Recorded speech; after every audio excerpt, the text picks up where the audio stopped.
తెలుగుదేశం పార్టీలో పఠాన్ ఖాదర్ ఖాన్ సమర్థవంతమైన నేతని TDP senior నాయకులు ఆర్జే వెంకటేష్ పేర్కొన్నారు. నేడు పట్టణంలోని నిమ్మనపల్లి కూడలి పార్టీ కార్యాలయంలో పఠాన్ ఖాదర్ ఖాన్ జన్మదిన వేడుకలు అట్టహాసంగా జరిగాయి. ఈ సందర్భంగా ఆర్జే వెంకటేష్ మాట్లాడుతూ తెలుగుదేశం పార్టీలో సామాన్య కార్యకర్త స్థాయి నుండి పఠాన్ ఖాదర్ ఖాన్ అంచెలంచెలుగా ఎదిగారు అని ప్రశంసించారు. పార్టీకి ఆయన చేసిన సేవలను గుర్తించి అధిష్టానం రాష్ట్ర Urdu academy chairman, Rajampet parliamentary ప్రధాన కార్యదర్శి పదవులు అప్పగించింది అని అన్నారు. రాజకీయాల్లోనే కాకుండా సమాజ సేవలో ఆయన తనదైన పాత్ర పోషిస్తున్నారు అని అన్నారు. ముఖ్యంగా కరోనా కష్టకాలంలో నిరుపేదలకు కూరగాయలు, నిత్యావసరాలు అందజేయడమే కాకుండా నిర్విరామంగా అన్న వితరణ కార్యక్రమం చేపట్టారు అని అన్నారు.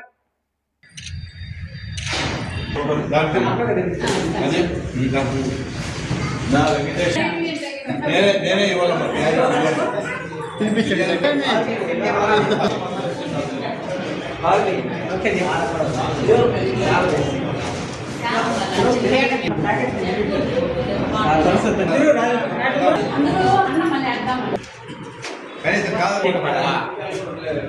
జన్మదినం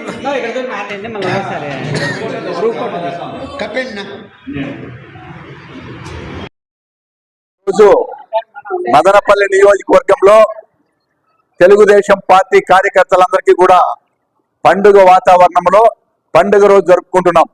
ఎందుకంటే మా పఠాన్ ఖాదర్ ఖాన్ గారు పోతబోలు సర్పంచ్గా తన రాజకీయ జీవితం ప్రారంభించి అంచెలంచెలుగా రాజకీయంగా ఎదిగి ఈరోజు రాజంపేట పార్లమెంట్ ప్రధాన కార్యదర్శి స్థాయికి ఎదిగాడు. ఒక మైనారిటీకి చెందినటువంటి వ్యక్తి ఆ స్థాయి వరకు వెళ్ళడం తెలుగుదేశం పార్టీలోనే సాధ్యమవుతుంది. మొట్టమొదటి నుండి కూడా పఠాన్ ఖాదర్ ఖాన్ గారు సేవాభావంతో పనిచేసినటువంటి వ్యక్తి. సర్పంచ్గా ఉన్నప్పుడు అనేక కార్యక్రమాలు చేశాడు. ముఖ్యంగా కరోనా టైంలో ఆయన చేసినటువంటి సేవలు మదనపల్లిలో జీవితకాలం గుర్తించుకోవాల్సినటువంటి విషయాలు.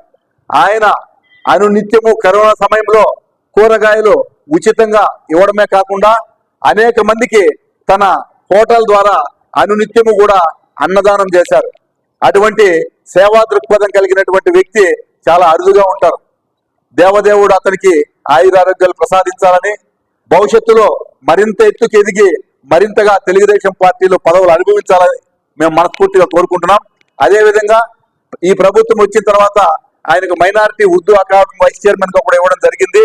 ఇంకా మంచి పదవులు రావాలని చెప్పి మనస్ఫూర్తిగా కోరుకుంటూ ఈ రోజు జన్మదినం జరుపుకుంటున్న ఆయనకి మనస్ఫూర్తిగా శుభాకాంక్షలు తెలియజేస్తున్నాను.